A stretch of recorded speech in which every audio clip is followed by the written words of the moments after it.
What if I told you there was a car that could run on nothing but air? No gas, no pollution, just pure compressed air. Sounds like sci-fi, right? Well, it actually made it to Shark Tank and even scored a $5 million deal. But here's the twist. Back in season 6 of Shark Tank, Ethan Tucker and music legend Pat Boone pitched a revolutionary idea, the AirPod, a car that runs entirely on compressed air. The company behind it, Zero Pollution Motors, promised to change the automotive industry forever. But 10 years later, we're still waiting.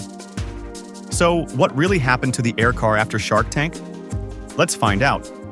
Tucker and Boone walked into the tank asking for a massive $5 million for 50% equity in their US licensing rights. Their plan?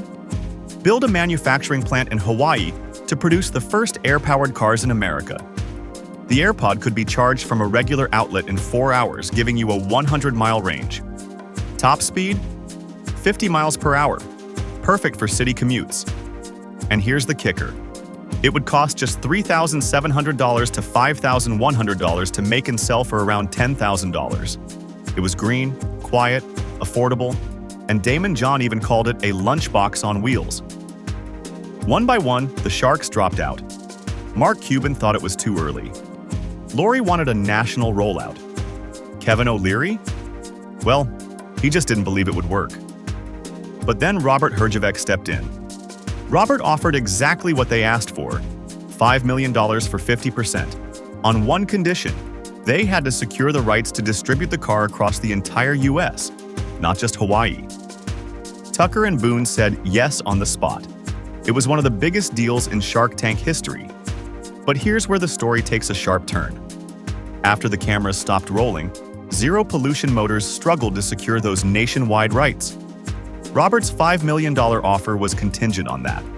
And when it didn't happen, the deal collapsed. The parent company in Europe, MDI, was also having trouble bringing the AirPod to market. Production delays, missed timelines, and technological challenges kept piling up. Even in Europe, the car never made it to mass production. By 2018, Zero Pollution Motors had gone silent. Their website, outdated. Social media, dead. And today, in 2025, the air car has never hit American roads. So why did the air car fail? It's a mix of bold ambition, technical hurdles, and business roadblocks. Compressed air technology is clean and cheap, but storing and releasing air efficiently is a lot harder than it sounds. Without large-scale production and infrastructure, the dream stalled before it could start. Prototypes still exist, and MDI occasionally claims they're still developing. But after a decade of waiting, most people have moved on. The air car story is a classic Shark Tank cautionary tale. Big dreams, big money, but even bigger challenges.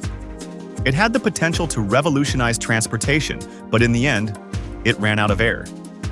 So the next time you see a futuristic pitch on Shark Tank, remember, getting a deal is one thing, delivering on it is a whole other journey.